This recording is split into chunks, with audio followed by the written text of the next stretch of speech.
ভালোবাসা সুন্দর, তবে এই ভালোবাসাই যদি ঘৃণায় পরিণত হয় তাহলে এর থেকে বেদনাদায়ক আর কষ্টে কিছুই নেই। আজ আমি তোমাদের মধ্যে এমনই একটি ড্রামা নিয়ে এসেছি যেখানে দেখানো হয় ছেলেটি নিজের প্রেমিকাকে ভুল বোঝে এবং তার উপর অনেক টর্চার করে। এরপর ছেলেটি নিজের ভুল বুঝতে পারে, কিন্তু ততদিনে মেয়েটির মনে ছেলেটির প্রতি আরো দ্বিগুণ ঘৃণা জন্মে গিয়েছিল। তো শেষ পর্যন্ত কি ওরা সকল ভুল বোঝাবুঝি মিটিয়ে এক হতে পারবে তা জানতে হলে তোমাদেরকে পুরো ড্রামাটি দেখতে হবে। তো চলো আর বেশি স্পয়লার না দিয়ে ড্রামাটি শুরু করা যাক।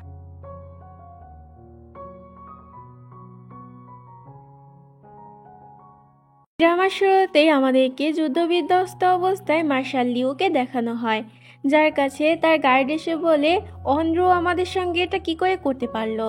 সে তো আপনার ফিয়ন্সে হয়, তারপরও কি করে সে আপনাকে ধোকা দিল? লিওর হাতে তখন আমরা একটি ছবি দেখতে পাই, যে ছবিতে আমরা অন্ধ্র আর লিওকে একসাথে দেখতে পাই।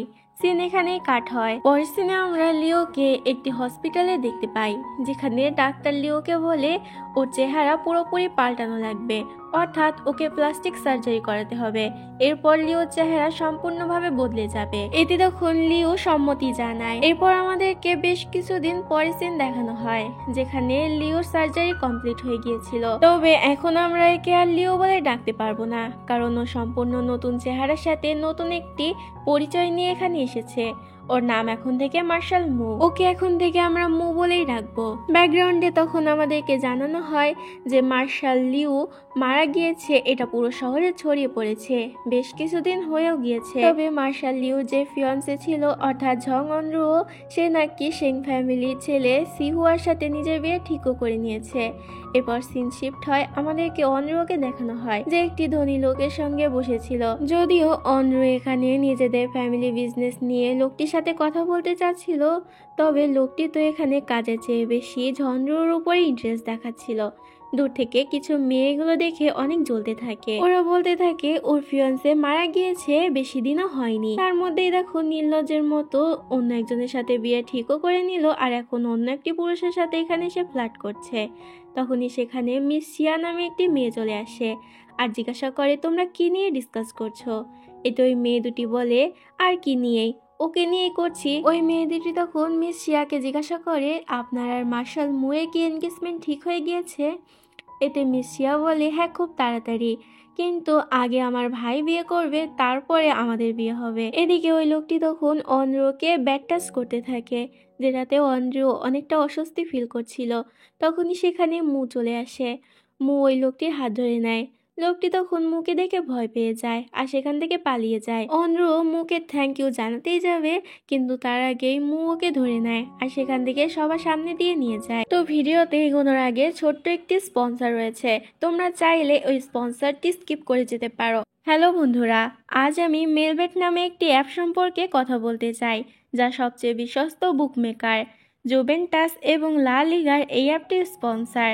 ক্যারিবিয়ান প্রিমিয়ার লিগ 29শে আগস্ট শুরু হবে। এটি সমস্ত ক্রিকেট প্রেমীদের জন্য তাদের প্রিয় দলকে সমর্থন করার দুর্দান্ত সুযোগ। এই অ্যাপটিতে আপনি সমস্ত লাইভ ম্যাচের ফলাফল দেখতে পারবেন এবং সেই ম্যাচের স্কোরে ভবিষ্যৎবাণী করে বাজি ধরতে পারেন, যেমন কোন দল জিতবে, কোন দল কত রান করবে এবং কে সর্বোচ্চ স্কোর করবে। এবং BMW গাড়ি, আইফোন, ল্যাপটপ এবং আরো অনেক কিছুর মতো নগদ পুরস্কার জেতার সুযোগ রয়েছে। এছাড়াও বিভিন্ন ধরনের গেম রয়েছে, আপনি যা খুশি তা বেছে নিতে পারেন। এবং রেজিস্ট্রেশনের সময় আমার প্রোমো কোড জুহি7 ব্যবহার করে প্রথম জমাতে $130 পর্যন্ত পান। আপনি বিকাশ, ব্যাংক, ক্রিপ্টো এবং অন্যান্য সহজ পদ্ধতির মাধ্যমে সহজেই আপনার জয়ী টাকা তুলতে পারবেন। এখানে আপনি 24 ঘন্টা 7 দিন গ্রাহক সহায়তা পাবেন। তাহলে আর দেরি কিসের? পিন কমেন্টের লিংক ব্যবহার করে রেজিস্ট্রেশন করুন, অথবা গুগলে মেলবেট সার্চ করুন এবং রেজিস্ট্রেশন করুন। এবং রেজিস্ট্রেশনের সময় আমার প্রোমো কোড জুহি7 ব্যবহার করুন এবং বোনাস পান। এরপরে সিনে আমরা অন্ধ্রকে দেখতে পাই, যার অবস্থা তো অনেক বেশি খারাপ ছিল। দেখে বোঝা যাচ্ছিল যে মুকে ধরে অনেক মেরেছে। মু অন্ধ্রকে জিজ্ঞাসা করে, তুমি অস্ত্রগুলো কোথায় লুকিয়ে রেখেছো? এতে অন্ধ্র বলে, আমি কোনো অস্ত্রের বিষয়ে জানি না। মুকে আরো জিজ্ঞাসা করে যে তুমি মার্শাল লিওকে কেন মেরেছো? অন্ধ্র বলে, আপনি এসব কি বলছেন, আমি কেন লিওকে মারতে যাব? মু এতে অনেক বেশি রেগে যায় আর বলে, আমি বুঝতে পেরেছি, এভাবে তোমার হবে না। এটা বলেই মো একটি গার্ডকে ডাক দেয় আর বলে অন্ধ্র ওকে ততক্ষণ পর্যন্ত টর্চার করতে যতক্ষণ না ও নিজের দোষ স্বীকার করছে, তবে এটা খেয়াল রাখতে বলে যে যাতে অন্ধ্র মারা না যায়। এটা বলেই মো সেখান থেকে চলে যায়। এরপর ওই গার্ডটি অন্ধ্রর উপরে গরম পানি ঢালতে থাকে, যার কারণে অন্ধ্রর শরীর অনেকটা খারাপ হয়ে যায়। মই আবার ওকে এসে সেখান থেকে নিয়ে যায়। তবে মোয়ের এখানে অন্য একটি উদ্দেশ্য ছিল। মো এখানে চাচ্ছিল অন্ধ্রকে মেরে ফেলতে। ও একটি ছুরি বের করে আর অন্ধ্রকে মারতে যায়। তবে তখনই অন্ধ্র অজ্ঞান অবস্থায় লিওর নাম নিতে থাকে আর বলতে থাকে, লিও আমাকে ছেড়ে যেও না, আমি তোমাকে ছাড়া বাঁচবো না। যেটা শুনে মু তো অনেক বেশি অবাক হয়ে যায় আর ভাবতে থাকে ও কি এখনো আমাকে ভালোবাসে। কিন্তু পরক্ষণেই মু আবার বলতে থাকে, না না, আমি নিজের লক্ষ্য থেকে সরে যেতে পারি না। ও এসব করেছে আর ওকে দিয়ে আমি এসব স্বীকার করাবো। তবে ততক্ষণ পর্যন্ত আমি ওকে মারবো না যতক্ষণ না ও নিজের দোষ স্বীকার করছে। এটা বলেই মু সেখান থেকে চলে যায়। পরের সিনে দেখানো হয় মু ডাক্তার ডেকে আনে, যেখানে ডাক্তার ওকে জানায় অন্ধ্রর শরীর অনেকটা দুর্বল, তার সাথে ওর উপর অনেক টর্চার করা হয়েছে, যার কারণে অন্ধ্রর এখনো জ্ঞান ফিরছে না। ডাক্তার তার সাথে অন্ধ্রর শরীরে আঘাতে লাগানোর জন্য কিছু মলমও দিয়ে যায়। মু যখনই অন্ধ্রর আঘাতের জায়গায় ওই মলম লাগাতে যায় তখনই অন্ধ্রর জ্ঞান ফিরে আসে। আরো জিজ্ঞাসা করে, আপনি এসব কি করছেন? মু বলে, সেসব কথা ছাড়ো, আগে তুমি বলো তুমি কেন মার্শাল লিওকে মেরেছ আর ওই অস্ত্রগুলো কোথায় লুকিয়ে রেখেছো? অন্ধ্র বলে, আমি লিওকে মারিনি আর কোনো অস্ত্রের ব্যাপারেও আমি জানি না। যেটা শুনে মুর তো এবার অনেক বেশি রাগ হয়ে যায়। তবে মু উল্টাপাল্টা কিছু করার আগে সেখানে একটি গার্ড চলে আসে আর বলে কমান্ডার মুকে রেখে পাঠিয়েছে।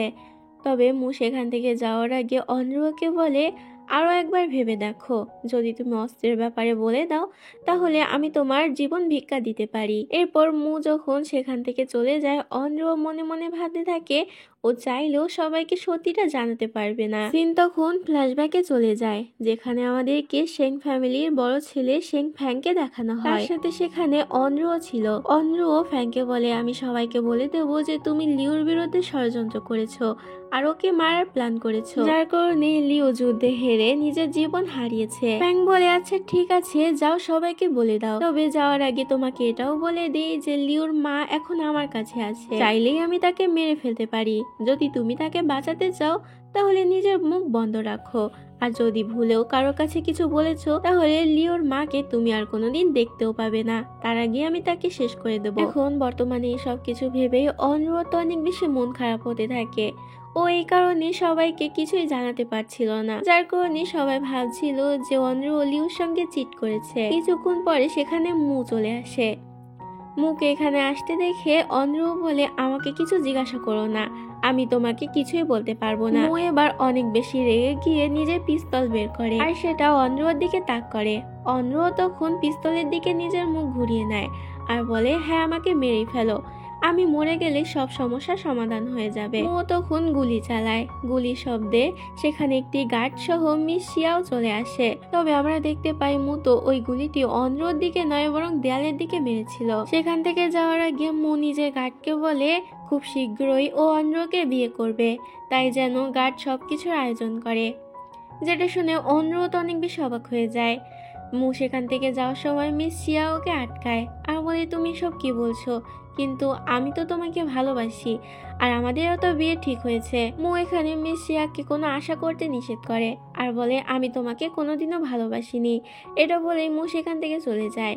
মিস শিয়ার তো মন ভেঙে টুকরো টুকরো হয়ে যায়। পরের সিনে আমাদেরকে দেখানো হয় মুয়ের তরফ থেকে ঝংরুর কাছে বিয়ের অনেকগুলো উপহার পাঠানো হয়। তখন সেখানে মু চলে আসে। মু একটি ফল নিয়ে অন্ধ্রকে বলে, এটা অনেক মিষ্টি ফল, এটা দিয়ে তুমি আমাদের বিয়ের জন্য মিষ্টি মুখ করে নাও। যেটা শুনে অন্ধ্র বলে, আমি তোমাকে বিয়ে করব না, সেখানে মিষ্টি মুখ করার তো কোনো কথাই নেই। মু বলে, তাহলে তুমি একটি কথা শুনে রাখো, তোমার বাড়িটি চারদিক থেকে আমার লোকজন ঘিরে রেখেছে, যদি তুমি আমার কথা মতো না চলো তাহলে তোমার বাড়ির কেউই আর বাঁচবে না। যেটা শুনে অন্ধ্র তো অনেক বেশি ভয় পেয়ে যায় আর মুয়ের কাছ থেকে ওই ফলটি নিয়ে খেতে শুরু করে। অন্ধ্র কান্না করছিল আর ওই ফলগুলো খাচ্ছিল। অন্ধ্রকে এভাবে খেতে দেখে মুয়ের তো অনেক বেশি কষ্ট হচ্ছিল। মু অন্ধ্রকে থামতে বলে, তবে অন্ধ্র তো থামছিলই না, একের পর এক ফল খেয়েই যাচ্ছিল। যেটা দেখে মু এবার ধমক দিয়ে অন্ধ্রকে থামায় তো এর পরের সিনে আমরা মুকে কমান্ডারের কাছে দেখতে পাই। কমান্ডার এখানে মুকে বলে খুব শীঘ্রই ওদেরকে ওই অস্ত্রগুলো খুঁজে বের করতে হবে, আর তার নাকি মুয়ের প্রতি পুরোপুরি ভরসা আছে। মুই পারবে একমাত্র অনরোর কাছ থেকে ওই অস্ত্রগুলো বের করতে। মু বলে আপনি চিন্তা করবেন না, আমি খুব শীঘ্রই আমার কাজ করব। মু এখানে এটা খেয়াল করে যে কমান্ডার নিজের ওয়াইফের সঙ্গে অনেক বেশি খারাপ ব্যবহার করে, তাই মু কমান্ডারকে এরকম করতে নিষেধ করে। কমান্ডার তখন নিজের ওয়াইফকে বলে, বেবি তোমার কি আমার এইসব ব্যবহারে খারাপ লাগে? ওর ওয়াইফ তখন ভয় পেয়ে বলে, না না, আমার একদমই খারাপ লাগে না। এরপর আমাদেরকে সিহুয়াকে দেখানো হয় যে অনেকদিন পরে শহরে ফিরেছিল। তখন সেখানে তার দুইটি সঙ্গী চলে আসে তাকে পিক আপ করার জন্য। সিহুয়া যখন নিজের বাড়ির দিকে যাচ্ছিল তখনই চারদিক থেকে মু আর মুয়ের লোকেরা ওদেরকে ঘিরে ধরে। মু বলে, তোমার সাহস তো কম না, এত কিছুর পরও তুমি এই শহরে আবারও ফিরে এসেছো। মনে হচ্ছে তোমার জানের প্রতি তোমার কোনো মায়া নেই। সিহুয়া বলে, তোমার আমার ব্যাপারে এত চিন্তা না করলেও চলবে, আমি এখানে আমার ফ্যামিলির সাথে দেখা করতে এসেছি। আর তোমাদেরকে এটা বলে দিই, এই সেই সিহুয়া যার সাথে অঞ্জুর বিয়ে ঠিক হয়েছিল। সিহুয়ার এরকম কথা শুনে মু তো রেগে যায় আর বলে, এত তেজ তুমি কোথা থেকে পাও? মু তখন নিজের সৈন্যদের আদেশ দেয় সিহুয়ার উপরে আক্রমণ করার জন্য। তখন সবাই মিলে ওদের দিকে গুলি ছুটতে থাকে। সিহুয়াকে বাঁচাতে গিয়ে ওর একটি সঙ্গীর গায়ে গুলি লেগে যায়। ওকে নিয়ে ওরা কোনো মতে সেখান থেকে পালিয়ে যায়। এরপর মু যখন বাড়িতে ফিরে আসে তখন ওর সঙ্গে মিস শিয়া দেখা করতে আসে। মিস শিয়া এখানে মুকে বোঝানোর চেষ্টা করে যে ও মুকে ভালোবাসে, তাই মু যেন ওকে ছেড়ে অন্য কাউকে বিয়ে না করে। তবে মু এখানে শিয়ার কথায় পাত্তা না দিয়ে সেখান থেকে চলে যায়। এরপর শিয়া নিজের ভাইয়ের কাছে যায়, আর এখান থেকে আমরা জানতে পারি কমান্ডারই হচ্ছে শিয়ার বড় ভাই। শিয়া এখানে এসে নিজের ভাইয়ের উপরে অনেক বেশি রাগ দেখাতে থাকে আর বলতে থাকে ওর মুকে চাই, আর ওর ভাই যেন যে করেই হোক মুকে ওর কাছে এনে দেয়। তবে তখনই কমান্ডার অনেক রেগে যায় আর বলে, আমি আমার স্বার্থ সিদ্ধির জন্য সবকিছু করতে পারি, তার জন্য যদি মুকে আমার অন্ধ্রর সাথে বিয়ে দিতে হয় আমি তাই দেবো। শিয়া এটা শুনে অনেক বেশি কষ্ট পায়। এরপর শিয়া সেখান থেকে সোজা অন্ধ্রর কাছে চলে যায়। মিস শিয়া এখানে এসে অনেক চিল্লিয়ে চিল্লিয়ে অন্ধ্রর সাথে কথা বলতে থাকে আর ওকে অনেক কথা শোনাতে থাকে। তবে তখনই সেখানে মু এসে ওকে ধাক্কা দিয়ে ফেলে দেয় আর বলে, তোমার সাহস হয় কি করে আমার হবু ওয়াইফের সঙ্গে এরকম ভাবে কথা বলার? শিয়া এতে রেগে গিয়ে বলে, তুমি এই মেয়েটার জন্য আমার সাথে এভাবে কথা বলতে পারো না। তবে মু তখন শিয়াকে সেখান থেকে চলে যেতে বলে। এতে শিয়া রেগে সেখান থেকে চলে যায়। এর কিছুক্ষণ পরে সেখানে কমান্ডারের ওয়াইফ মিস শিন চলে আসে অনরোর সাথে কথা বলতে। মিস শিন অনরোকে বলে, এই সিটির প্রত্যেকটা মেয়ে মার্শাল মুকে বিয়ে করার জন্য পাগল, সেখানে তো তোমার সাথে মার্শাল মুয়ের বিয়ে ঠিক হয়েছে, তবে তোমার মুখ দেখে এটা মোটেও মনে হচ্ছে না যে তুমি এই বিয়েতে খুশি। মিস শিন এখানে অনেক রহস্যজনক ভাবে কথা বলতে থাকে আর অনরোকে একটি অ্যাড্রেস দিয়ে বলে সেখানে যেতে। সেখানে গেলেই ও লিউর মাকে ফেরত পেয়ে যাবে। অনরো তো অনেক বেশি অবাক হয়ে যায়। এটা বলে মিস শিন সেখান থেকে চলে যায়। অনরো মিস শিনের এসব কথা নিয়ে ভাবছিল, তখনই সেখানে মু চলে আসে। মু অনরোকে বলে, তুমি নিজের মুখ এরকম কেন করে রেখেছো? কেউ দেখে বলবেই না যে আমার সাথে তোমার বিয়ে ঠিক হয়েছে। খবরদার, যদি বিয়ের দিন এরকম মুখ করে রেখেছো তাহলে তোমাকে আমি দেখে নেব। এটা শুনে অনরো বলে, না আমি তোমাকে ভালোবাসি না তুমি আমাকে ভালোবাসো, আমি এই বিয়ে করতে পারবো না। যেটা শুনে মু এবার রেগে যায় আর জোর করে অনরোকে কিস করে দেয়। অনরো ওকে থামানোর চেষ্টা করে, তবে মু কিছুতেই থামছিল না। কিছুক্ষণ পরে মু একলাই থেমে যায় আর অনরোর ঠোঁটে হাত দেয়। অনরোর তখন মনে পড়ে যে লিও ঠিক একইভাবে ওর ঠোঁটে এভাবে হাত দিত। অনরো শান্ত হয়ে মুকে বলে, আমি এই বিয়ে করতে রাজি আছি, কিন্তু তাও আমার একটা শর্ত আছে, আগে তুমি এখান থেকে আমাকে যেতে দাও, আমি বন্দি হয়ে থাকতে চাই না। মু এতে রাজি হয়ে যায়, তবে গার্ডকে বলে অনরোর উপরে নজর রাখতে। এরপর অনরো একটি গাড়িতে করে যেতে থাকে। ও মিস শিনের দেওয়া অ্যাড্রেসে পৌঁছে যায় আর সেখানে লিওর মাকেও খুঁজে পেয়ে যায়। তবে তখনই সেখানে সিহুয়া চলে আসে ওর দলবল নিয়ে। সিহুয়া তো লিওর মায়ের দিকে বন্দুক তাক করে আর অনরোকে বলে, আমার বাবা কোথায়? এখানে আমি তোমাদেরকে বলে দিই যে সিহুয়ার বাবা হচ্ছে শেংফ্যাং, যাকে আমরা অনরোকে হুমকি দিতে দেখেছিলাম। তবে অনরো বলে, তোমার বাবা কোথায় সেটা আমি জানি না, কিন্তু এটা সিহুয়া বিশ্বাস করে না। তবে তখনই ওরা বাইরে থেকে আওয়াজ শুনতে পায়। এতে অনরো ওদের সবাইকে আলমারির পিছনে লুকাতে বলে। দেখা যায় সেখানে মু এসেছে। মু বুঝতে পারে যে এখানে অনরো ছাড়া অন্য কেউ ছিল, তাই ও পুরো রুমটি সার্চ করার জন্য যেতে থাকে। তবে অনরো মুকে আটকানোর জন্য মুকে জড়িয়ে ধরে। মু বুঝতে পারে যে অনরো চাচ্ছে না মু এই জায়গাটি সার্চ করুক। মু অনরোকে ওয়ার্ন করে যে পরের বার থেকে অনরো যেন এরকম কিছু না করে, তাহলে অনরোকেও একটা দিনও শান্তিতে থাকতে দেবে না। এটা বলে মু সেখান থেকে চলে যায়। পরের দিন মু আর অনরুর বিয়ে ছিল, তাই সেখানে মিস শিয়া চলে আসে অনরুকে সাজানোর জন্য। অনরু মিস শিয়াকে বলে, আপনি কি কিছুদিনের জন্য লিওর মাকে আপনার কাছে রাখতে পারবেন? ওনাকে এভাবে আমার কাছে রাখা ওনার জন্য বিপজ্জনক হতে পারে। মিস শিয়া এই ব্যাপারটি নিয়েও অনরুকে চিন্তা করতে নিষেধ করে আর বলে, আমি জানি যে এখন তোমার জীবনের একটাই লক্ষ্য, সেটা হলো লিওর মাকে প্রোটেক্ট করা। অনরু বলে, আপনি ভুল বললেন, শুধু এই একটা লক্ষ্যই না, আমি লিওর মৃত্যুর প্রতিশোধও নিতে চাই, তার জন্য আমাকে যা করতে হবে আমি তাই করব। মিস শিয়াও তখন বলে, তাহলে আমিও আপনার সাথে আছি, আমার শেষ নিঃশ্বাস চলা অবধি আমি আপনাকে সাহায্য করে যাব। অনরু বলে, না না, আমার জন্য আমি চাই না যে আপনার জীবন বিপদে পড়ুক। মিস শিয়া বলে, তোমার পরিবার আমার জন্য অনেক কিছু করেছে, অতীতে তারা আমাকে অনেক সাহায্য করেছে, এখন পালা এসেছে আমার তোমাদের সকল ঋণ শোধ করা। এতে অনরু আর কিছু বলে না। এরপর অনরু আর মিস শিয়া গাড়িতে করে যেতে থাকে বিয়ের জন্য। তবে তখনই কিছু গুন্ডা পান্ডা এসে ওদের গাড়ির উপরে আক্রমণ করে আর সেখান থেকে অনরুকে জোর করে নিয়ে যেতে থাকে। দূর থেকে সিহুয়া এটা দেখতে পায়। সিহুয়া এতে অনরুকে বাঁচানোর জন্য যেতে চায়। সিহুয়ার সঙ্গীরা ওকে আটকানোর চেষ্টা করলেও সিহুয়া ওদের কথা শোনে না আর সেখানে গিয়ে ওই গুন্ডাদের সাথে লড়াই করতে থাকে। তবে তখনই সেখানে মুয়ের লোকজন চলে আসছিল, তাই সিহুয়ার সঙ্গীরা এসে সেখান থেকে সিহুয়াকে নিয়ে যায়। এদিকে দেখানো হয় গার্ড এসে মুকে জানায় কিছু লোকজন এসে অনরুকে কিডন্যাপ করে নিয়ে গেছে, যেটা শুনে মু তো অনেক বেশি অবাক হয়ে যায়। এরপর আমরা অনরুকে দেখতে পাই, যাকে ওই গুন্ডারা জোর করে একটি জায়গায় নিয়ে আসে আর ওকে রেপ করতে যায়। তবে তখনই সেখানে মু আর ওর গার্ড চলে আসে।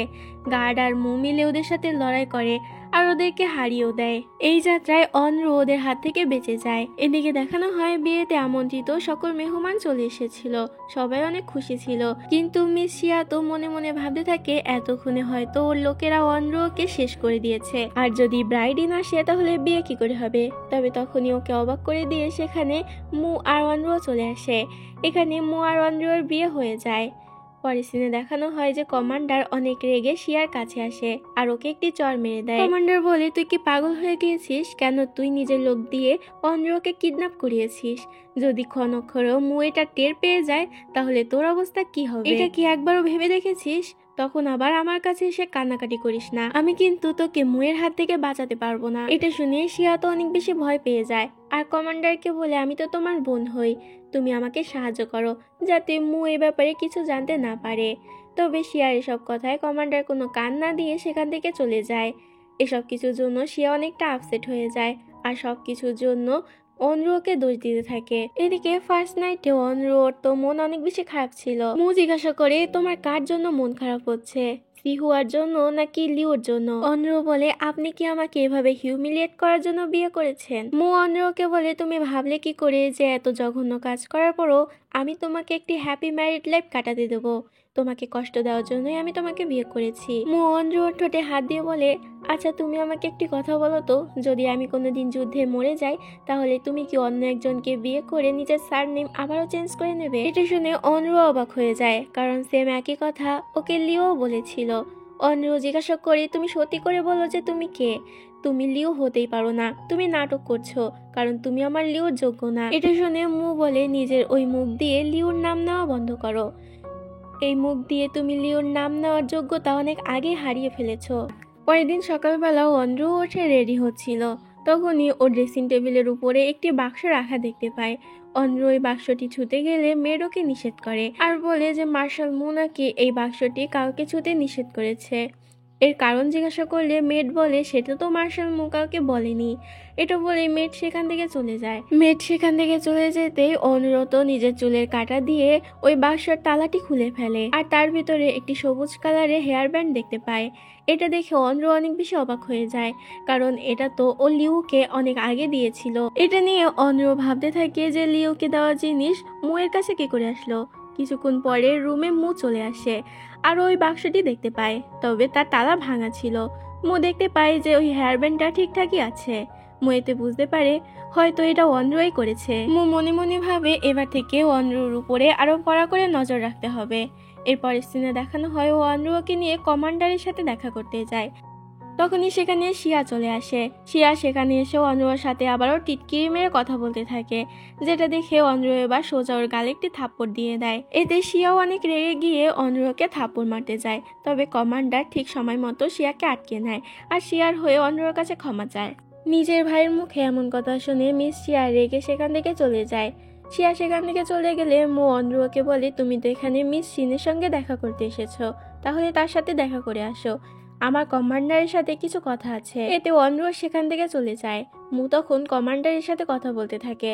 কমান্ডার মুকে জিজ্ঞাসা করে, তুমি তো অন্ধ্রর আগের বাড়িতে গিয়েছিলে, সেখান থেকে কি কিছু ক্লু পেয়েছো? মু মনে মনে ভাবতে থাকে, যখন ও অন্ধ্রর পুরনো বাড়িটি সার্চ করতে গিয়েছিল তখন ও দেখতে পেয়েছে যে পুরনো বাড়িটি একদমই ক্লিন আছে। যদিও এখানে কেউ থাকে না, তারপরও বাড়িটি এত ক্লিন দেখে মু তো অবাক হয়ে যায়। মু বুঝতে পারে হয়তো অন্ধ্র এখানে অন্য কাউকে লুকিয়ে রেখেছে। মুয়ের আসার খবর পেয়ে সে হয়তো এখন পালিয়ে গিয়েছে, তবে মু এটা কমান্ডারকে জানায় না। এরপর অন্ধ্র আর মু সেখান থেকে বেরিয়ে আসে।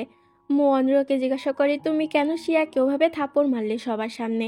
তোমার কি কমান্ডারকে একটুও ভয় লাগে না যদি সে তোমাকে শাস্তি দিত এর জন্য? অন্ধ্র বলে, আমি জানি যে আমার কিডন্যাপিং এর পিছনে কার হাত ছিল, তাই আমি শিয়াকে মেরেছি, আর এটা আপনিও খুব ভালো করেই জানেন। মু বলে, তাই বলে এখন তুমি আমার ক্ষমতার অপব্যবহার করতে পারো না। তুমি ভেবেছো তুমি আমার ওয়াইফ বলে তোমাকে কেউ কিছু বলবে না? অন্ধ্র বলে, হ্যাঁ ঠিকই ধরেছেন।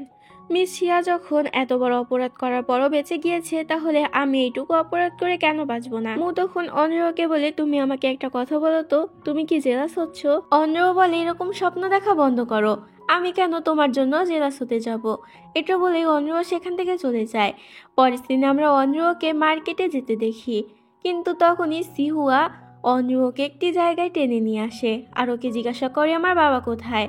অন্ধ্র বলে, আমি তোমাকে আগেও বলেছি যে তোমার বাবার সম্পর্কে আমি কিছুই জানি না, আর তাছাড়া তোমার বাবা অনেক খারাপ একজন মানুষ ছিল। অন্ধ্র তখন সিহুয়াকে সবকিছু খুলে বলে যে আগে সিহুয়ার বাবা অর্থাৎ শেং ফ্যাং কি করে ওকে থ্রেট দিয়ে সবার কাছে সত্যি বলতে নিষেধ করেছিল। অন্ধ্র ওকে এটাও বলে যে সিহুয়ার বাবাই ওকে থ্রেট দিয়েছিল যাতে অন্ধ্র সিহুয়ার সাথে বিয়ে করতে রাজি হয়, তবে তার আগে সিহুয়ার বাবা গায়েব হয়ে গিয়েছে। সিহুয়ার তো এসব কিছু বিশ্বাসই হচ্ছিল না। ও বলতে থাকে, আমার বাবা কি করে এমনটা করতে পারে?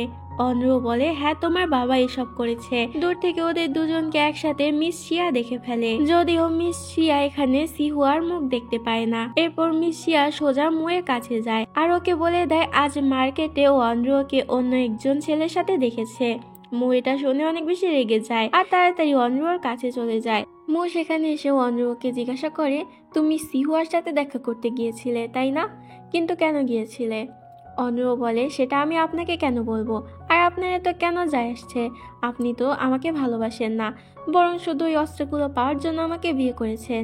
এটা শুনে মুয়ের তো অনেক বেশি রাগ হয়ে যায়। মু তখন জোর করে অন্ধ্রকে কিস করতে থাকে। অন্ধ্রকে আটকানোর চেষ্টা করে, কিন্তু মু তো কিছুতেই থামছিল না। এতে তখন অন্ধ্র মুকে একটি থাপ্পড় মারে, যেটা দিয়ে গিয়ে মু ওকে মারতে যায়, তবে কোন রকম ভাবে মু নিজের রাগের উপরে কন্ট্রোল করে আর অন্ধ্রকে মারে না। এদিকে আমরা কমান্ডার আর মিস শিনকে দেখতে পাই। কমান্ডার এখানে মিস শিনকে অনেক বাজেভাবে মেরেছিল। কমান্ডার এখানে মিস শিনের সামনে অন্ধ্রর অনেকটা প্রশংসা করছিল যে অন্ধ্র অনেকটা সুন্দর দেখতে, আর কমান্ডার এটাও বলে যে তার স্বার্থ সিদ্ধি হয়ে গেলে অর্থাৎ ওই অস্ত্রগুলো সে নিজের হাতে পাবে যখন, তখন সে মুকে নিজের রাস্তা থেকে সরিয়ে দেবে আর অন্ধ্রকে বিয়ে করে নিজের দ্বিতীয় ওয়াইফ হিসেবে নিয়ে আসবে। তখন মিস শিন আর অন্ধ্র দুই বোন হয়ে থাকবে। এগুলো শুনে মিস শিনের তো অনেক বেশি রাগ হচ্ছিল। এদিকে অন্ধ্র অনেকটা কনফিউজ হয়ে গিয়েছিল যে মু কেন এত রেগে যাচ্ছে সিহুয়ার সাথে ওর দেখা করা নিয়ে। মু এতে কি সমস্যা? মু তো ওকে ভালোবাসে না, বরং ওই অস্ত্রগুলোর জন্য ওকে বিয়ে করেছে। আর তাছাড়া মুয়ের কাছে ওই হেয়ার ব্যান্ডটা কি করে আসলো যেটা ও লিওকে দিয়েছিল? তখনই সেখানে মু চলে আসে। মু অনেকটা ড্রিঙ্ক করেছিল। মু সেখানে এসে অন্ধ্রর সাথে আবারও জোর করতে শুরু করে, আর এক প্রকার জোর করে অন্ধ্রর সাথে সেই রাতটি কাটায়। পরের দিন সকালবেলা যখন মুয়ের ঘুম ভাঙে তখন ও অনেকটা গিল্টি ফিল করছিল যে কাল রাতে অন্ধ্রর সাথে ওর এমনটা করা উচিত হয়নি। এরপর মু যখন বাইরে বের হয় তখন ওর গার্ড বলে যে ক্যাম্পে কিছু গার্ডরা বিদ্রোহ করা শুরু করে দিয়েছে, কারণ কমান্ডার নাকি তাদের সাথে অনেক খারাপ আচরণ করেছে আর তাদের স্যালারিও দেয়নি। এটা শুনে মু বলে, তাহলে আমি যাব ওদেরকে সামলাতে। এরপর দেখানো হয় অন্ধ্রর একটি স্পাই অন্ধ্রর কাছে সেই খবরটি দেয়। অন্ধ্র মনে মনে ভাবতে থাকে মিস চিন ওকে বলেছিল এই সব কিছুর মাস্টার মাইন্ড হচ্ছে কমান্ডার, আর যদি শেংফ্যাংকে খুঁজে বের করতে হয় তাহলে আগে কমান্ডারকে কাবু করতে হবে, আর সেটা একমাত্র মুই পারবে। কিন্তু তার জন্য মুয়ের সামনে কমান্ডারের আসল সত্যিটি আনতে হবে। অন্ধ্র মনে মনে ভাবতে থাকে যদি ও লিউর প্রতিশোধ নিতে চায় তাহলে মুর সাথে ওর হাত মিলাতে হবে। এটা ভেবে অন্ধ্র মুয়ের কাছে যায় আর জিজ্ঞাসা করে তোমার ক্যাম্পের কি অবস্থা। মু জিজ্ঞাসা করে হঠাৎ তুমি আজ আমার ক্যাম্পের বিষয়ে জিজ্ঞাসা করছো। অন্ধ্র বলে আমরা তো কাপল, তোমার সবকিছু জানার অধিকার তো আমার আছে। মু বলে তুমি এক্ষুনি কি বললে আমরা কাপল? অন্ধ্র বলে এসব কথা বাদ দাও, তোমার ক্যাম্পের ওই অবস্থা ঠিক করার জন্য আমার কাছে একটি ভালো আইডিয়া আছে। তুমি যদি কমান্ডারের আর্মি আর নিজের আর্মিকে আলাদা করে নিজের আর্মিদের দিয়ে নতুন একটি দল গঠন করো তাহলে সব সমস্যার সমাধান হয়ে যাবে। না কমান্ডার আর তোমার আর্মিদের সাথে খারাপ আচরণ করতে পারবে, না তাদের স্যালারি কেটে নিতে পারবে। এই আইডিয়া শুনে মুয়ের অনেকটা পছন্দ হয়। তবে এই খবর যখন কমান্ডার জানতে পারে তখন তো সে মুয়ের উপর অনেক বেশি রেগে যায়। শিয়া তখন বলতে থাকে ভাই আপনি শান্ত হন, নিশ্চয়ই মু এটা করেছে তার পিছনে কোনো কারণ আছে। কিন্তু কমান্ডার উল্টো শিয়াকে ধমক দিয়ে থামিয়ে দেয়। পরের সিনে দেখানো হয় যে মিস চিন লুকিয়ে লুকিয়ে অন্ধ্রর সাথে দেখা করতে আসে আর অন্ধ্রকে বলে কমান্ডার কিন্তু মুয়ের উপর অনেক বেশি রেগে গিয়েছে, রাগের মাথায় সে সবকিছুই করতে পারে। মিস চিন এখানে কাল রাতে কমান্ডারের বলা সকল কথা অন্ধ্রকে খুলে বলে আর বলে কমান্ডারের কথা শুনে এমন মনে হচ্ছিল যে অন্ধ্রর ফ্যামিলির উপরে কমান্ডারের অনেক বেশি রাগ। সে চায় না যে অন্ধ্রর ফ্যামিলি কেউই বেঁচে থাকুক। তবে দূর থেকে ওদের দুজনকে মিস শিয়া দেখে ফেলে একসাথে। এরপর অন্ধ্র বাড়িতে ফিরে আসে যেখানে মু জিজ্ঞাসা করে তুমি আজকে আমাকে হেল্প কেন করলে?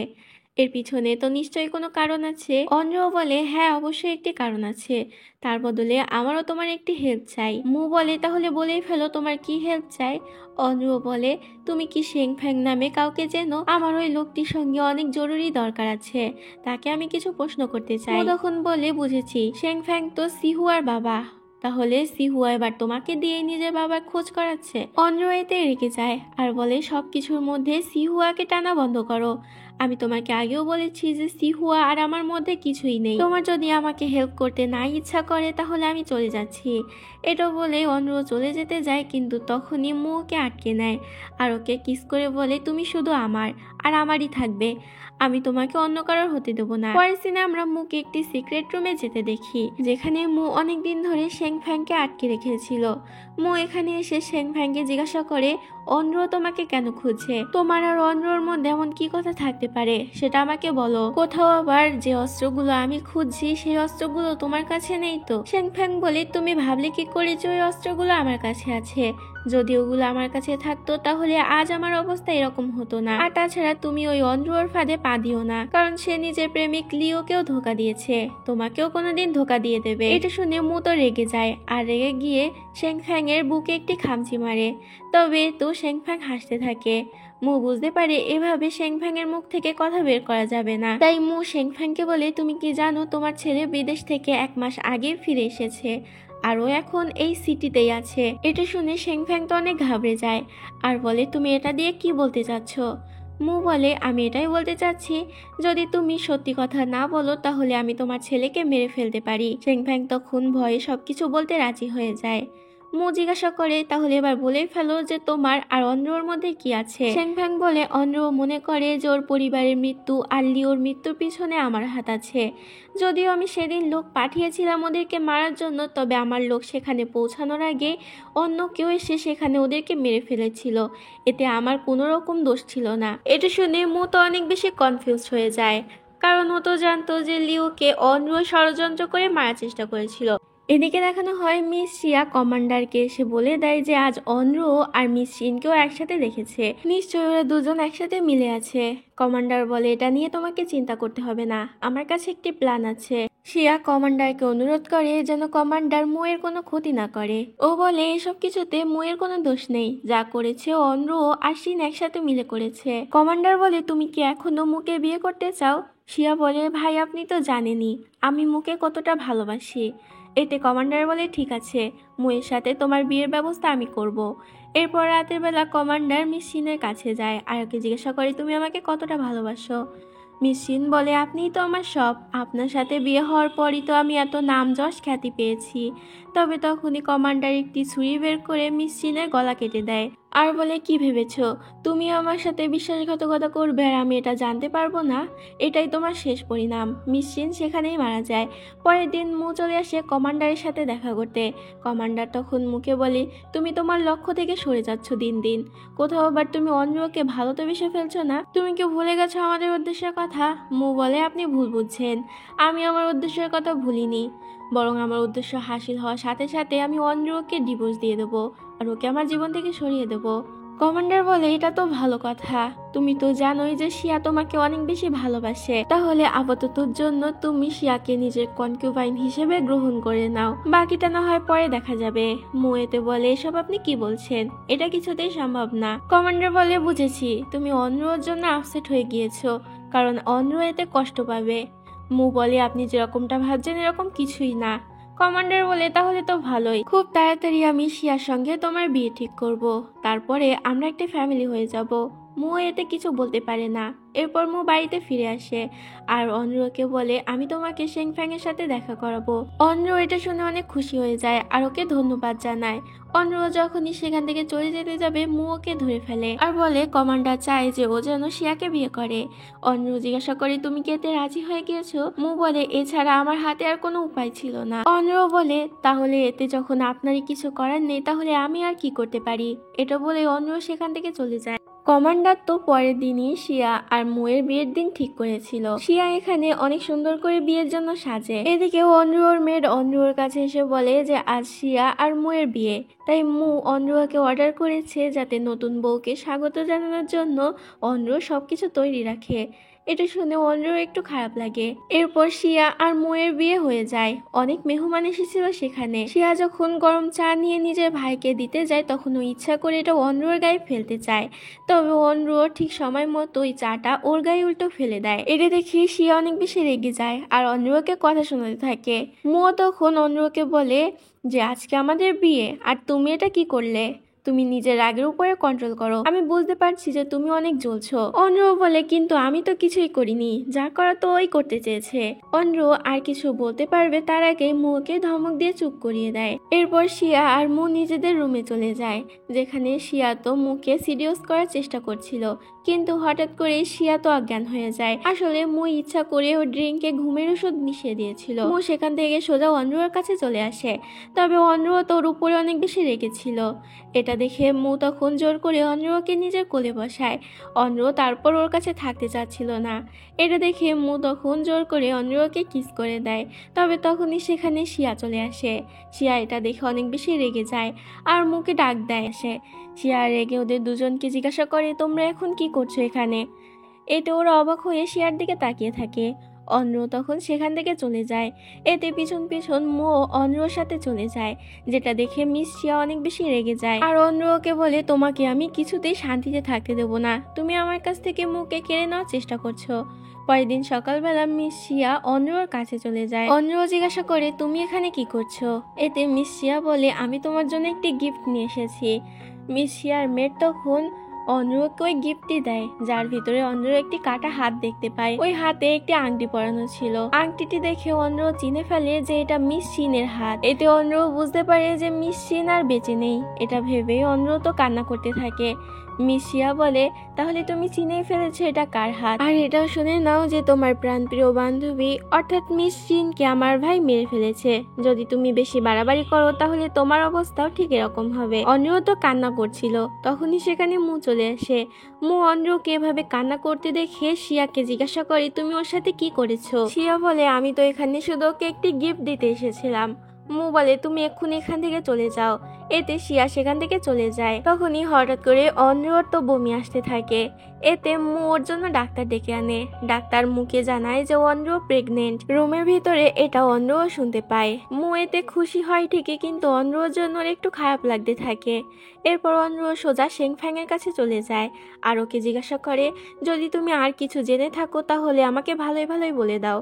শেংফ্যাং বলে, আমি আর কিছু জানি না, তুমি যদি আমাকে মেরেও ফেলো তাহলে ওগুলো আমি বলবো না। এতে মু শেংফ্যাং এর উপরে চাপ দিতে থাকে আর ওকে অনেক টর্চার করতে থাকে যাতে ও সত্যি কথা বলে দেয়। এদিকে মিস শিয়ার মেড মিস শিয়াকে এসে বলে যে অন্ধ্র প্রেগনেন্ট, যেটা শুনে মিস শিয়া তো অনেক বেশি রেগে যায় আর আগে চোটে নিজের মেডকে একটি চড় মেরে বসে। অনেক টর্চার করার পরও শেংফ্যাং তো মুকে কিছু বলার জন্য রাজি হয় না। এতে মু ওই সিক্রেট রুম থেকে বেরিয়ে আসে, যেটা আবার লুকিয়ে লুকিয়ে শিয়া দেখে ফেলে। মু সেখান থেকে চলে যেতে শিয়া ওই সিক্রেট রুমে ঢুকে পড়ে আর সেখানে শেংফ্যাংকে দেখতে পায়। সিন এখানেই কাট হয়। পরের সিনে দেখানো হয় যে শিয়া কমান্ডারের কাছে গিয়ে সবকিছু বলে দেয়। কমান্ডার তখন শিয়াকে বলে, তাহলে তুমি নিজের চোখেই তো দেখলে মু আমাদেরকে ধোকা দিচ্ছে।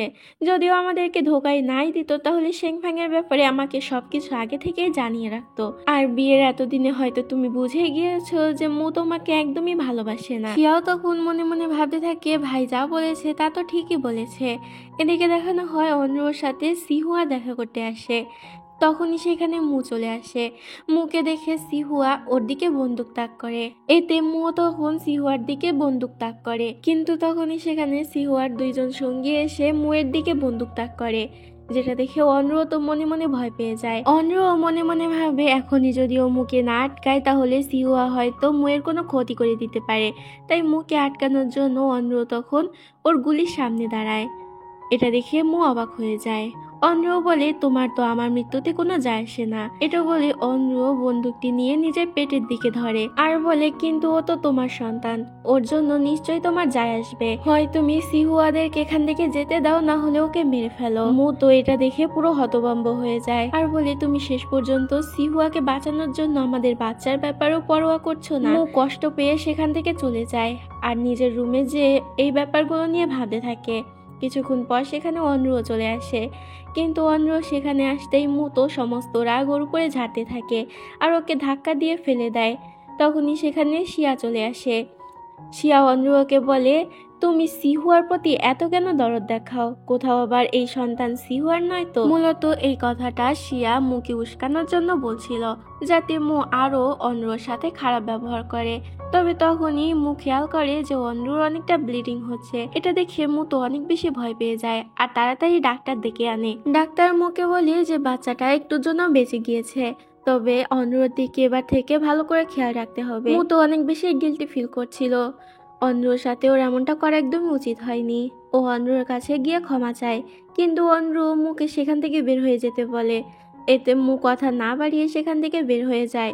এদিকে সিহুয়া তো অন্ধ্রর অনেকটা প্রশংসা করতে থাকে যে অন্ধ্র আজ নিজের জীবনে ঝুঁকি নিয়ে ওদেরকে বাঁচিয়েছে। সিহুয়ার সঙ্গে লু তখন সিহুয়াকে জিজ্ঞাসা করে, কোথাও আবার আপনি অন্ধ্র প্রেমে তো পড়ে যাননি? এতে সিহুয়া বলে, এসব আজে বাজে বকা বন্ধ করো, অন্ধ্রর অলরেডি মুয়ের সাথে বিয়ে হয়ে গিয়েছে। লু বলে, তাতে কি হয়েছে? মার্শাল মু তো ওকে জোর করে বিয়ে করেছে। আপনার হাতে এখনো চান্স আছে অন্ধ্রকে নিজে করে পাওয়ার। তবে এসব কথা শুনে সিহুয়ার যে একটি মেয়ে সঙ্গী ছিল যার নাম নিজি, নিজির তো একদমই ভালো লাগছিল না। পরে আমরা জানতে পারি নিজি তো মনে মনে সিহুয়াকে পছন্দ করত। তবে ও সিহুয়াকে কথা জানাতে অনেক বেশি ভয় পেত, কারণ ও নিজেকে সিহুয়ার যোগ্য মনে করতো না। এদিকে মু তো অন্ধ্রর অনেকটা কেয়ার করছিল, যেটা দেখে শিয়া অনেক বেশি জ্বলছিল। পরের দিন আমরা অন্ধ্রকে লুকিয়ে লুকিয়ে মুয়ের অফিসে যেতে দেখি। সেখানেও কিছু কাগজ ঘাটাঘাটি করছিল। মেয়ের এসে অন্ধ্রকে বলে, মার্শাল মু যদি জানতে পারে রাগ করবে। অন্ধ্র তাড়াতাড়ি করে নিজের কাজ সেরে সেখান থেকে চলে যেতেই যাবে, কিন্তু তখনই ওর শরীর খারাপ হতে থাকে। তবে তখনই সেখানে মু চলে আসে। মু অন্ধ্রকে কোলে তুলে নেয় আর ওকে বাড়িতে নিয়ে আসে, যেটা দূর থেকে শিয়া দেখে ফেলে। শিয়া তো এতেও প্রচন্ড রেগে যায়। এরপর শিয়া সোজা খাবার নিয়ে শেংফ্যাং এর কাছে চলে যায়। অনেকদিন পর খাবার পেয়ে শেংফ্যাং তো মনে সুখে খেতে থাকে। শিয়া শেংফ্যাংকে বলে, তুমি কি জানো যে তোমার ছেলে এখানে তোমাকে ছাড়ানোর জন্য এসেছে? শেংফ্যাং বলে, এটা আমি অনেক আগে থেকেই জানি। শিয়া বলে, কিন্তু তুমি ভুল জানো, তোমার ছেলে এখানে তোমাকে ছাড়ানোর জন্য নয়, বরং অন্ধ্রর জন্য এসেছে।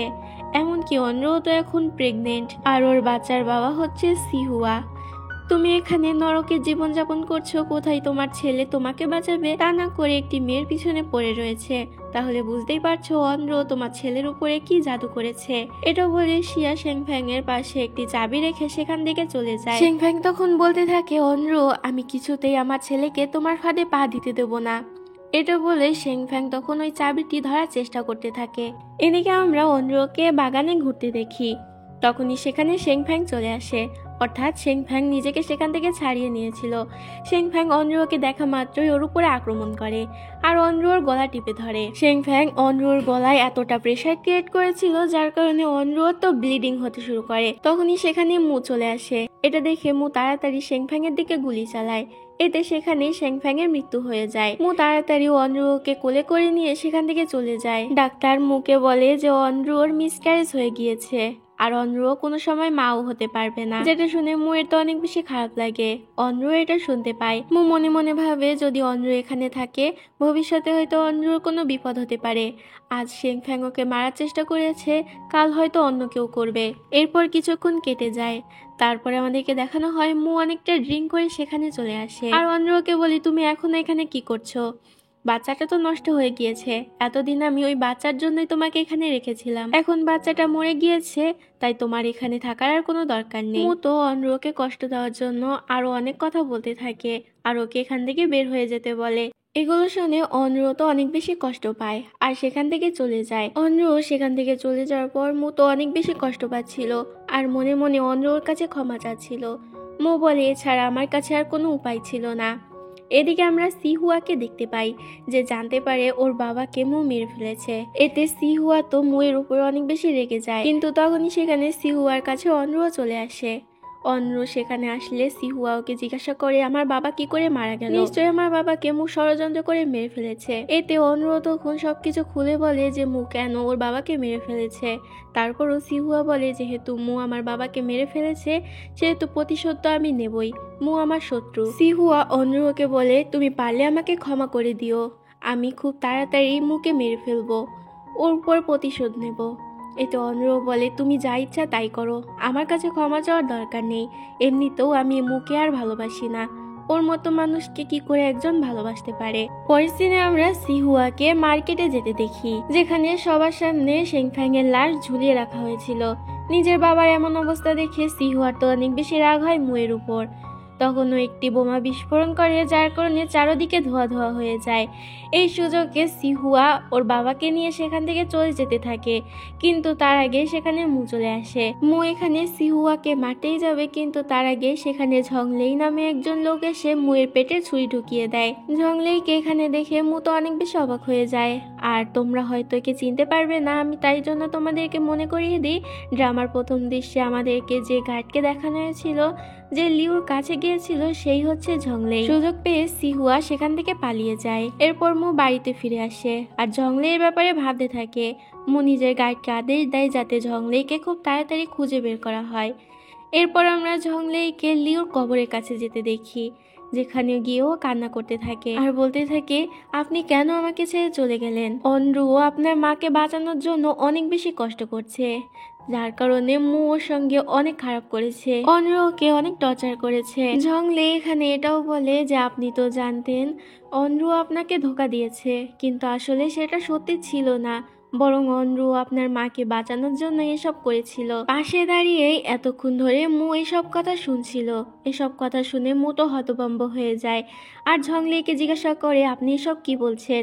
যা বলছেন আপনি কি সত্যি বলছেন? ঝংলেই তখন মুয়ের উপর অনেক বেশি রেগে যায় আর বলে তুমি এখানে কেন এসেছো? তুমি অনরুর সাথে অনেক বেশি খারাপ করেছো আর অনরুকে কষ্ট দেওয়া মানে লিউকে কষ্ট দেওয়া। মু তখন ঝংলেইকে সবকিছু খুলে বলতে বলে।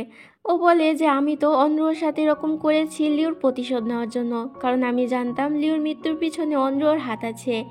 ঝংলেই এটা শুনে রেগে যায় আর বলে তোমার উচিত ছিল সবকিছু খুঁটিয়ে খুঁটিয়ে দেখা, কিন্তু তা না করে তুমি প্রতিশোধের আগুনে জ্বলেছো আর অনরুর উপর অত্যাচার করেছো। এটা বলে ঝংলেই তখন মুখে সবকিছু খুলে বলে যে অনরু কেন এটা করেছিল, শেংফ্যাং ওকে থ্রেট দিয়েছিল। এসব কিছু শুনে মু তো কান্না করতে থাকে আর বলতে থাকে তাহলে এতদিন আমি অনরুকে ভুল বুঝে এসেছি আর ওর উপরে টর্চার করেছি। মু ঝংলেইকে বলে আমি হচ্ছি লিউ। এটা শুনে ঝংলেই রেগে বলে তুমি মিথ্যা বলছো, ঝংলে মুকে মারতে থাকে আর বলতে থাকে তুমি লিউ হতেই পারো না।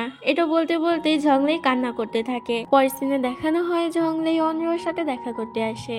আর এখান থেকে আমরা জানতে পারি ঝংলে অনরোর বড় ভাই হয়। ঝংলে অনরোকে জিজ্ঞাসা করে আজ পর্যন্ত মু তোমার সঙ্গে কি কি খারাপ করেছে। এতে অনরো তখন প্রথম থেকে শেষ অবধি সব ঝংলেকে খুলে বলে যে কি করে মু ওকে জোর করে বিয়ে করেছে, ওর উপরে টর্চার করেছে, আর বাচ্চা নষ্ট হওয়ার পরে ওকে ঘাট ধাক্কা দিয়ে বের করে দিয়েছে। এসব কিছু শুনে ঝংলে তখন নিজের মুখে একটি চড় মারে আর বলে সবকিছু আমার জন্য হয়েছে। অনরো বলে আপনি নিজেকে কেন দোষ দিচ্ছেন, এতে আপনার কোনো দোষ নেই। ঝংলেই বলে তুমি আমাকে একটা কথা বলো, তুমি কি মুকে কোনোদিন ক্ষমা করে দিতে পারবে? অনরো বলে কখনোই না, আমি তাকে কোনোদিন ক্ষমা করতে পারবো না। এদিকে দেখানো হয় কমান্ডার মুয়ের উপর অনেক বেশি রেগেছিল আর বলছিল মু দিন দিন ওর হাতের বাইরে বেরিয়ে যাচ্ছে, আজকাল মু ওর একদমই কথা শোনে না। তাই ও তখন ওর গার্ডকে বলে মুকে শেষ করে দিতে। পরের সিনে দেখানো হয় যে 3 জন গার্ড যায় মুকে মারার জন্য, তবে রুমে তখন মু ছিল না। পিছন থেকে মু এসে ওদের 3 জনকে গুলি করতে থাকে। তবে লড়াই করতে গিয়ে মুয়ের একটু আঘাত লেগে যায়, যদিও আঘাতটা অতটাও গুরুতর ছিল না। তারপরও মু নিজের গার্ডকে বলে অনরোকে গিয়ে বলতে যে মু এখন মৃত্যুশয্যায় আছে, তাই যেন অনরো শেষবারের মতো এসে মুকে দেখে যায়। এতে গার্ড তখন সোজা অনরোর কাছে চলে যায় আর অনরোকে বলে শেষবারের মতো মার্শাল মু আপনাকে দেখতে চায়। এতে অনরো মুকে দেখতে যায়, তবে অনরো তো মুয়ের সব নাটক ধরে ফেলে আর মুয়ের উপর অনেক বেশি রেগে যায়। অনরো বলে প্রত্যেকবার তুমি আমার বিশ্বাস নিয়ে এভাবে খেলা করো। এটা বলে অনরো রেগে সেখান থেকে বেরিয়ে যায়। এদিকে দেখানো হয় যে ডাক্তার এসে শিয়াকে বলে আপনি প্রেগনেন্ট হয়েছেন, যেটা শুনে শিয়া অনেক খুশি হয়। তবে তখনই সেখানে অনরো চলে আসে। অনরো এটা শুনে অবাক হয়ে যায়। তখন আবার সেখানে অনরোর পিছন পিছন মুও চলে আসে। মু এটা শুনে আরো বেশি অবাক হয়ে যায়, কারণ ও তো কোনো সময় শিয়ার ধারে কাছেও যায়নি। অনরো আবারও মুকে ভুল বুঝে সেখান থেকে চলে যায়। তখন আমাদেরকে ফ্ল্যাশব্যাকে দেখানো হয় যে শিয়া ওই ডাক্তারের মাথায় বন্দুক ঠেকিয়ে ওকে জোর করে এই মিথ্যা কথাটি বলিয়েছে। রাতের বেলা আমরা সিহুয়া আরো সঙ্গীদের কমান্ডারে আর্মি ক্যাম্পে লুকিয়ে লুকিয়ে যেতে দেখি। ওরা ওখানে গিয়ে ক্যাম্পে আগুন ধরিয়ে দেয়। এর পরের দিন সকালবেলা কমান্ডার যখন এই খবর পায় তখন তো সে সিহুয়ার উপর অনেক বেশি রেগে যায়। এদিকে মু কিছুতেই বুঝতে পারছিল না যে শিয়া কি করে প্রেগনেন্ট হলো, কারণ ও তো কোনো সময় শিয়ার ধারে কাছেও যায়নি। শিয়া তখন বলে তুমি কেন অনরুর কথা ভেবে নিজের জীবনটা এভাবে নষ্ট করছো? ওদিকে অনরু তো সিহুয়ার কাছে চলে গিয়েছে, দেখো সিহুয়াকে ভালোবাসে। যেটাতে মু তখন মনে মনে ভাবতে থাকে সত্যি কি অনরু সিহুয়াকে ভালোবাসে। পরের দিন দেখানো হয় যে মু আসে অনরুর সাথে দেখা করতে। এতে তখন ঝংলেই মুয়ের উপর অনেক বেশি রেগে যায় আর বলে কমান্ডার যদি একবার জেনে যায় তুমি হচ্ছে আসল লিউ, তাহলে কিন্তু সে তোমাকে ছাড়বে না। তাই তোমাকে এখন থেকে সাবধানে থাকতে হবে নিজের পরিচয় লুকিয়ে রাখার জন্য। বাইরে থেকে সব কিছু অনরো শুনতে পায়। অনরো এটা শুনে অবাক হয়ে যায় আর ভিতরে গিয়ে ঝংলেইকে জিজ্ঞাসা করে এক্ষুনি আপনি কি বললেন, মুকে আপনি এক্ষুনি কি বলে ডাকলেন? এতে ঝংলেই বলে সেটা তুমি ওকেই জিজ্ঞাসা করে নাও। এটা বলে ঝংলে সেখান থেকে চলে যায়। ঝংলে সেখান থেকে চলে গেলে মু অনরোকে বলে আমি হচ্ছে তোমার লিউ। এটা শুনে অনরো তো অনেক বেশি ইমোশনাল হয়ে যায়, কিন্তু হঠাৎ করে অনরো মুকে একটি থাপ্পড় মারে আর বলে তুমি সবসময় এভাবে আমার বিশ্বাস নিয়ে খেলা করো। প্রথম দিন থেকেই আমি তোমার মৃত্যুর প্রতিশোধ নেওয়ার জন্য কত কিছুই না করেছি, কত কিছু সহ্য করেছি, কিন্তু তুমি উল্টো আমাকেই টর্চার করেছো, আমার উপরেই প্রতিশোধ নেওয়ার চেষ্টা করেছো। মু অনরুর কাছে ক্ষমা চায় আর বলে আমি তো তোমাকে ভুল বুঝেছিলাম, কিন্তু এখন আমি সত্যিটা জেনে গিয়েছি, প্লিজ আমাকে ক্ষমা করে দাও। অনরু বলে তাহলে আর বাকি সবার মতো তুমিও আমাকে ভুল বুঝেছিলে, যা আমি তোমাকে ধোঁকা দিয়েছি, তোমার সাথে চিট করে তোমাকে মেরে ফেলেছি, তাহলে বাকি সবার আর তোমার মধ্যে পার্থক্যটা কি রইল? অনরো বলে যদি তুমি লিও থাকা অবস্থায় নিজের গান দিয়ে আমাকে শুটও করে দিতে, তারপরও আমি ভেবে নিতাম এটা অ্যাক্সিডেন্টে হয়েছে, তারপর আমি বিশ্বাস করতাম না যে তুমি আমাকে ইচ্ছা করে মেরেছো, কারণ আমি তোমাকে ভালোবাসি। কিন্তু তুমি তো নিজের চোখে দেখো যে আমি তোমাকে ধোঁকা দিয়েছি, তারপরও তুমি এটা বিশ্বাস করে নিয়েছো কারণ তুমি আমাকে ভালোবাসো না। মু তখন বারবার করে অনরুর কাছে ক্ষমা চাইতে থাকে, কিন্তু অনরু ওকে ক্ষমা করে না আর ওকে আরেকটি থাপ্পড় মারে। অনরু মুকে ওর কসম দিয়ে বলে এখান থেকে চলে যেতে। মুয়ের এতে কিছু করার থাকে না, ও তখন সেখান থেকে চলে যেতে শুরু করে। তখনই সেখানে ঝংলি চলে আসে আর অন্ধ্রর শরীর অনেকটা খারাপ হতে থাকে। অন্ধ্রর মুখ দিয়ে রক্ত পড়তে থাকে, কিন্তু তারপরও মু আর দাঁড়ায় না, কারণ অন্ধ্র ওকে কসম দিয়েছে। এরপর মু সেখান থেকে চলে যায়। এদিকে আমরা কমান্ডারকে দেখতে পাই, যে জানতে পারে সিহুয়া তাদের বিরুদ্ধে যুদ্ধ করার সিদ্ধান্ত নিয়েছে। এটা জানতে পেরে কমান্ডার অনেক বেশি রেগে যায় আর মনে মনে ভাবতে থাকে যে এখন ওর মুকে খুবই প্রয়োজন। এরপর কমান্ডার সেখান থেকে সোজা মুয়ের সাথে দেখা করতে যায়। যাওয়ার সময় সে মুয়ের জন্য অনেক দামি একটি খাবার নিয়ে গিয়েছিল। মু খুব ভালো করে এটা বুঝতে পারে যে কমান্ডার এখানে কেন এসেছে। কমান্ডার ওকে ওই গিফটটি দিয়ে সেখান থেকে চলে যায়। মুয়ের গার্ড তো মুকে ওই খাবারটি খেতে নিষেধ করে আর বলে এতে বিষ থাকতে পারে। তবে মু গার্ডকে আশ্বস্ত করে আর বলে এখন কমান্ডার ওর কোনো রকম ক্ষতি করবে না, কারণ কমান্ডারের এখন মুকে খুবই প্রয়োজন। তাই গার্ড যেন এসব নিয়ে চিন্তা না করে। পরের দিন আমাদের একটি পার্টি দেখানো হয়, যেখানে কমান্ডারের দল থেকে সবাই এসেছিল আর সিহুয়ার দল থেকেও সবাই এসেছিল। সিহুয়ার সাথে এখানে অন্ধ্রও ছিল। অন্ধ্রকে সিহুয়ার সাথে দেখে কিছু মেয়েরা তো গসিপ করতে শুরু করে যে মুয়ের সঙ্গে অন্ধ্রর তো বিয়ে হয়েছে, তারপরও দেখো নির্লজ্জের মতো আবারও সিহুয়ার সাথে ঘুরছে। এগুলো অন্ধ্র শুনতে পায়। অন্ধ্রের তো অনেক খারাপ লাগে, যেটা দেখে সিহুয়া তখন সবার সামনে বলে যে মু অন্ধ্রকে জোর করে বিয়ে করেছিল, তাই ওটা আমি বিয়ে বলেই ধরি না। কিন্তু এখন আমি আর অন্ধ্র বিয়ে করে নিয়েছি, আমরা দুইজন লিগালি হাজবেন্ড অ্যান্ড ওয়াইফ। এটা বলে সিহুয়া তখন অন্ধ্রর হাত ধরে। মু এটা দূর থেকে দেখে অনেক বেশি রেগে যায়। রাগে চটে মু তো নিজের হাতে থাকা গ্লাসটি ভেঙে ফেলে। এরপর পার্টি শেষ হয়ে গেলে অন্ধ্র সিহুয়াকে ধন্যবাদ জানায়। তবে সিহুয়া বলে এতে ধন্যবাদ জানানোর কিছুই নেই। সিহুয়া এখানে অন্ধ্রকে সত্যি সত্যি বিয়ের জন্য প্রপোজ করে দেয় আর বলে আমি জানি যে তুমি মুকে ভালোবাসো, কিন্তু তারপর আমি বলবো যে মু একদমই ভালো মানুষ না। তুমি তার সাথে সুখে থাকবে না, বরং আমি তোমাকে অনেক সুখে রাখবো। তখনই সেখানে মু চলে আসে। মু সিহুয়াকে বলে আমার অন্ধ্রর সাথে কিছু কথা আছে, তাই তুমি এখান থেকে চলে যাও। এতে সিহুয়া সেখান থেকে চলে যায়। সিহুয়া সেখান থেকে চলে গেলে মু অন্ধ্রকে ওই হেয়ার ব্যান্ডটি দেখায় আর বলে এটা তো তুমি আমাকে দিয়েছিলে। মু আরো বলে আমরা তো দুজন একে অপরকে প্রমিস করেছিলাম যে আমরা সবসময় একসাথে থাকবো, প্লিজ আমাকে ক্ষমা করে দাও। কিন্তু অন্ধ্র এখানে ওর কোনো কথা শোনে না, সেখান থেকে চলে যায়। তখনই মু খেয়াল করে যে ওই হেয়ার ব্যান্ডে ওর হাতে থাকা রক্ত লেগে গিয়েছে। মু তখন নিজের কাটা হাত দিয়ে ওই হেয়ার ব্যান্ডটি পরিষ্কার করার চেষ্টা করছিল, তবে এতে হেয়ার ব্যান্ডে আরো রক্ত লেগে যায়, যেটা দেখে মু তো অনেক বেশি উত্তেজিত হয়ে যায়।